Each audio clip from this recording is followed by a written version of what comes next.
In order to understand what we're going to learn from the 1900s, we actually need to go back even farther. We're going to go back to the mid-1700s. In the mid-1700s, the scientific question, one of the scientific questions that was being asked was, what is light? Seems like a pretty basic question, but then when you look at it, light! Look, there, I can see it, right? Here, do me a favor, could you get me some light? Okay. It's a hard thing to quantify, a hard thing to talk about, and that was the question in the 1700s. What is light? The basic question was, is light a particle? Or is light a wave?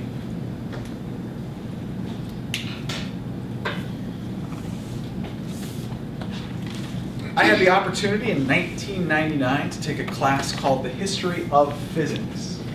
And I was pretty excited about this class. The basic idea with this class is that we were going to read a bunch of original manuscripts from famous scientists and learn a bunch from those manuscripts and get to write papers about them. And I have one of the papers I wrote from that class. And I learned a lot about how not to teach from that class.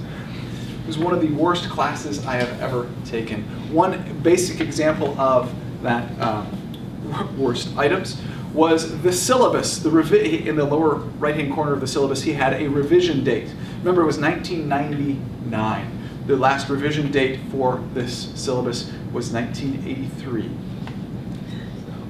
16 years.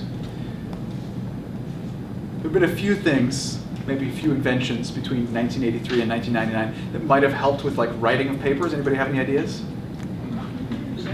The computer, the personal computer, that was very helpful. Just to point out, the syllabus that I received was actually a typed syllabus that had been copied for years. It was typewriter. Let me read to you this is a quote from 1745 from a gentleman you've probably heard of. His name was Sir Isaac Newton. The aether is the most general of all material causes, from which all particular causes derive their power, and it derives its great power and force immediately from God, who by it governs the material world. And as it is made an universal agent for causing all the activity and motion observed in bodies, I suppose that there is diffused through all places an ethereal substance capable of contraction and dilation, strongly elastic, and in a word, much like air in all respects, but far more subtle. I suppose this aether pervades all gross bodies, but yet so as to stand rarer in their pores than in free spaces. Which brings us to the other thing that was difficult about this class. You have no idea what I just said. True? It's because you have no context. You have no idea what this is. I'll start with the aether. There we go. We have something you have no idea what it is. When I read this, I'm like, I have no idea what this is. But the professor had this idea that, well, we're all studying physics, so we already know all the stuff, so he doesn't need to teach us anything. It was very sad. So let's start with the aether. It is spelled A-E-T-H-E-R, the aether. I'm going to refer to it as the aether somewhere between the 1700s and the 1900s. It switched, the A was dropped, it was just called the ether. I much prefer the aether, it sounds much better. We're going to talk about what the aether is.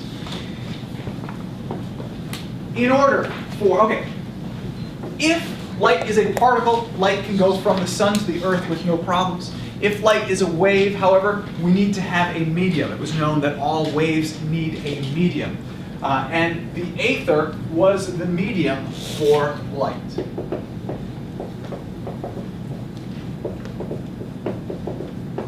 So the aether, according to Newton, for example, is the stuff that exists out in space between the sun and the earth, and is the medium through which electromagnetic waves are going to travel. And this whole thing is a description of that aether. So we're going to parse it. We're going to go through sentence by sentence and figure out what it means. So let's start with this. The aether is the most general of all material causes, from which all particular causes derive their power. Please translate. Give me something out of that. Benedict. I have no idea. We'll read it again for you. That's okay. The aether is the most general of all material causes from which all particular causes derive their power. Still no idea. Oh, give me give me a word that you recognize from there.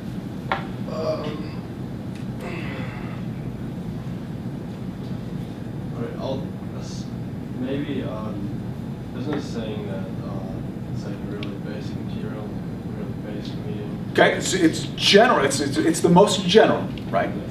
And it's of all material causes. So we need to talk about causes, right? What on earth would he mean by cause? Okay, so a cause in Newton's time was a force, right? Something like it happens because, right? So that's a force. So the aether is the most general of all material causes from which all particular causes derive their power.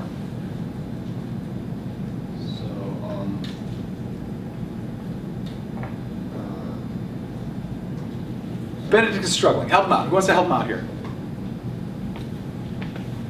1745. Come on. It's still English. Yeah. All forces get their power from this? Okay. So there are a lot of forces that exist, and forces get their power or energy and force from the aether. So all forces and power and energy come from the aether. Okay. And it refers to the aether, it derives its power and force immediately from God. Kevin? That God provides power to the aether. Okay. Which then provides the power and force, etc., to everything else. So you'll notice, if you ever go through and read historical scientific documents, that science and religion are very much intertwined when you go back several centuries. Okay? So the aether, we've determined, gives all of its power and force to all material substances, and it gets its power and force from God. Okay. Who by it governs the material world? God, he's in charge of everything. And as it, again, the aether, is made an universal agent for causing all the activity and motion observed in bodies. Sean?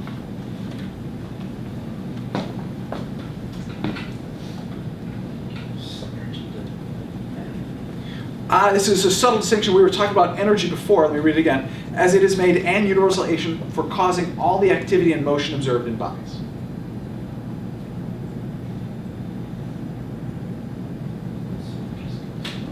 It gives motion to and activity and motion to everything. Okay, so let's review.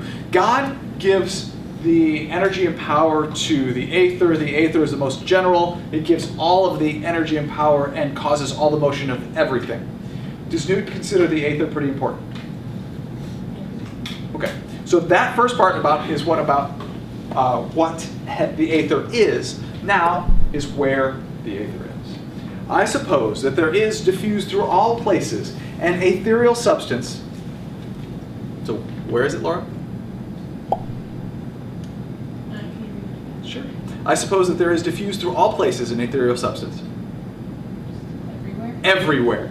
Capable in contraction and dilation. Capable of contraction and dilation. Carolyn? You can compress it and expand it. I don't know if it doesn't say whether it does it itself, but you can compress it or expand it. Strongly elastic. Martin? Doesn't really break, you can stretch it out. It's stretchy, right? It's like a rubber band. You can stretch it out, it'll go back to its original shape, right? So you can compress it, you can expand it, it'll go back to its original state.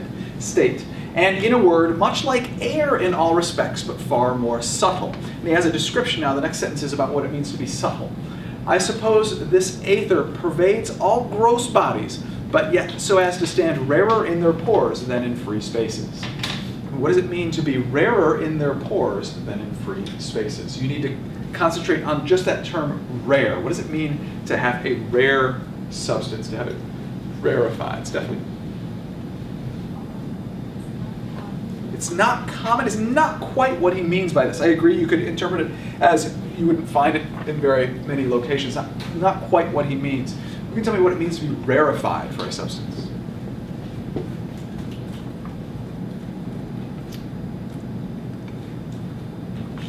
Mr. Manning. Is it like, if something's rare, it's usually valuable, so is it like value? It actually does not have to do with the value of it. I can see how you would say that, but it's rarer in their pores than in free spaces. Simply refers to the fact that it has a very, very low density. Is what the term rarefication refers to, a very low density. So, to review, we have this Aether. It gets its power and force from God, which then it gives all its power and force to all other things. It causes all motions observed in bodies. It is everywhere. We can compress it, we can expand it, it'll go back to its original shape. And it is so not dense, so rarefied that you can't really find it. So I'm right, because you can't prove me wrong. Newton. This is theoretical physics of the 1750s, right? You have right here, he's saying this stuff exists, I'm talking about it, and it is so rarefied that nobody can prove that it does or does not exist. Therefore, I'm right, it's theoretical physics. Right? This is, if you think about it, compare it to what's going on right now. We have the Large Hadron Collider. The Large Hadron Collider right now is doing experiments to prove the existence, hopefully, of the Higgs boson. The Higgs boson is the last particle in the standard model of physics, which describes all of the different particles that exist in nature. In theory, we have found all but one. The Higgs boson is the last one. And the issue is that the Higgs boson interacts so weakly with other particles that it's hard to find. Note the similarity there, right? It's very similar to what was said about the Aether. But the difference here is that we're actually doing experiments trying to find it. You can get to even other things like the superstring theory, for example. The fact that one of the theories right now is that all particles are composed of strings that vibrate in 10 or 11 dimensions, depending on which theory you're talking about, depending on the M theory. Which, unfortunately, at this point, we don't have enough energy to be able to prove. Mathematically, it works, right? That's what theoretical physics is. Mathematically, it works, but we don't have, right now, the technology to prove whether it's right or wrong. So, this was 1745. We're now going to talk about proving whether it was right or wrong. So, 1745 was a quote we just talked about. The next thing we're going to talk about is an experiment we've actually already talked about, so we're just going to review it briefly, which is 1801. Thomas Young's double-slit experiment.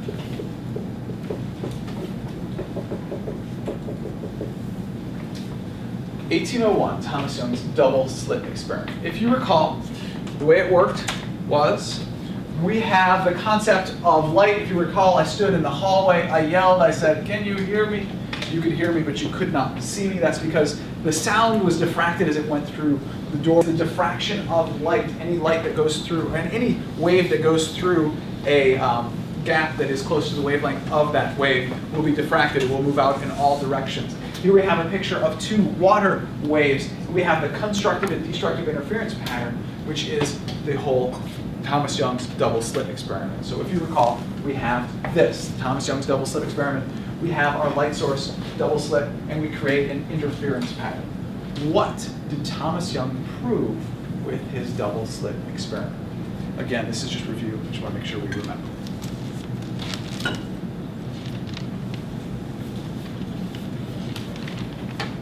Hey. The light is diffracted. Right, so what does it mean if light is diffracted? I agree, light is diffracted, therefore, Hewlett It's a wave and not a particle. proved that, well, let's be careful there. You proved that light is a wave. It doesn't prove that light is not a particle. It proved light is a wave. So 1801 proved light is a wave. Just to walk through what it would mean if light were a particle. If light were a particle, we would end up with a bright spot right here where the light simply traveled straight through this slit, and then we'd have a bright spot right up here where light traveled through this slit, a bright spot here and a bright spot here. That would be what happened if light were a particle. we get instead constructive, destructive, constructive, destructive, constructive interference, which of course proves that light is a wave. So in 1801, Thomas Young proved that light is a wave. Well, if light is a wave, then it needs a medium to travel through, which brings us to, there were many experiments being done to try to prove the existence of the aether. And there is a famous one, 1887, the Michelson-Morley.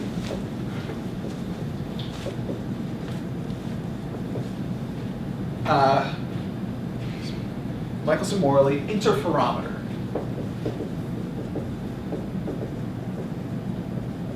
Experiment. Now, to say that it was done in 1887 is not quite correct. They did it I believe Michelson started about 10 years before then. Morley joined a couple of years before 1887. And this is experiments that they've been doing for years. And this is 1887 happens to be when they published their paper. In order to understand the Michelson-Morley interferometer and what they did to try to prove the existence of the aether, we need to walk through what it means. So we have the sun. We have the Earth in orbit around the sun. And the sun is in space, which means it should be in the aether. And we know that the sun is moving. Therefore, there must be something called an aether wind. If the sun is moving, then the sun is moving through the aether. We don't know the direction of the aether wind. So I've just drawn it up here because we don't know what direction the wind is moving, the aether wind. But the sun is clearly moving through that aether. Therefore, at different times throughout the year, the Earth is moving at different angles relative to the aether wind. So let's take a look at that. The experiment that they did was, let's assume the aether wind is to the right here. If we set up a mirror and we send light and bounce light off of a mirror and have light bounce back, and we're moving in the direction of the aether wind will not be, it'll come back to the exact same spot it started at. If instead we perform this experiment and the aether wind is 90 degrees to the direction of the light, then the light will be carried down aether wind and will actually come back to a different spot than where it started. So what's going to happen here is this would be phase shifted. This one would not, because the one was pulled down aether wind. So the Michelson-Morley interferometer looks like this. It takes a coherent light source. If you recall, a coherent light source is where all the light is in phase with one another at a constant, or at least at a constant phase difference. And that light is sent through a half-silvered mirror. Half-silvered mirror means that half the light is going to go through the mirror and half the light is going to be reflected off the mirror. So half that goes through the mirror is going to then bounce off another mirror, get bounced off again, and get sent to the detector. Whereas the light that bounces off the mirror is going to bounce off the mirror, go off another mirror, and come back to the detector. And notice that these two rays of light are actually going to travel at 90 degrees to one another, which means that we should get at the detector, if the aether wind exists, we should get an interference pattern, just like we get from Thomas Young's double-slit experiment, because the light will not be in phase with one another, therefore we'll get constructive and destructive interference. What Michelson and Morley proved, they proved that there is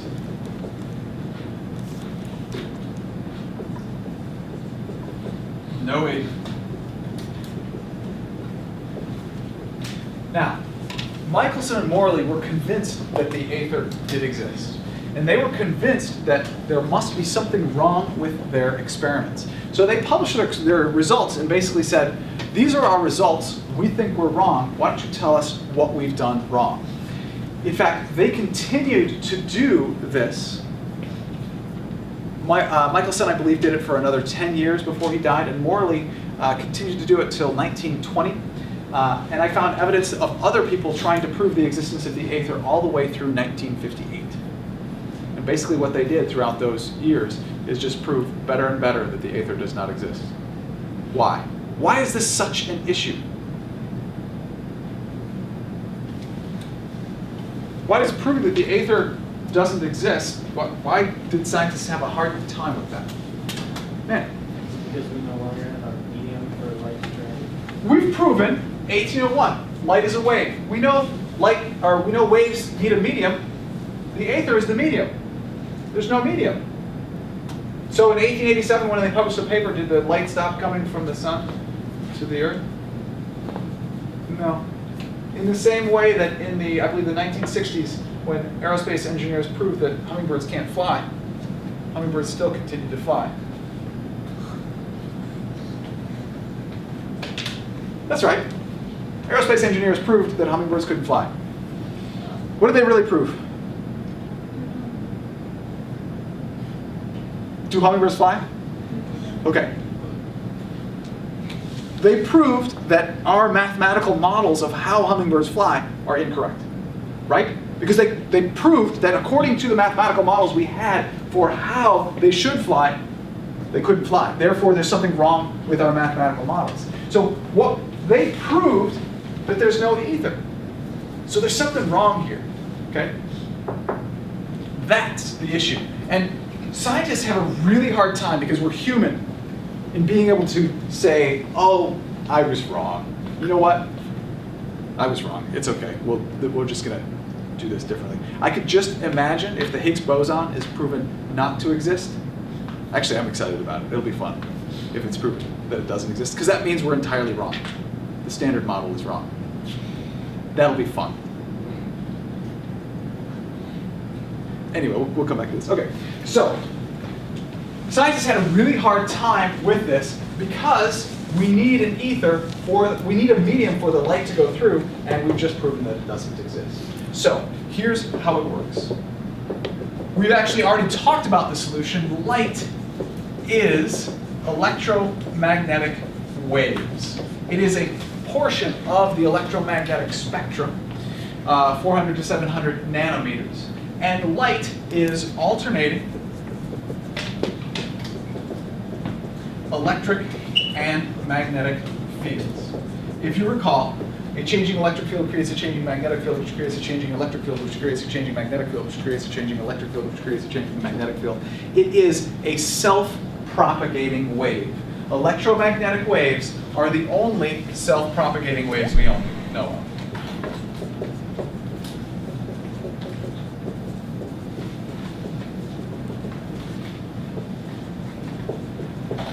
So they're the only self-propagating waves that we know of, therefore they do not require a medium to travel through.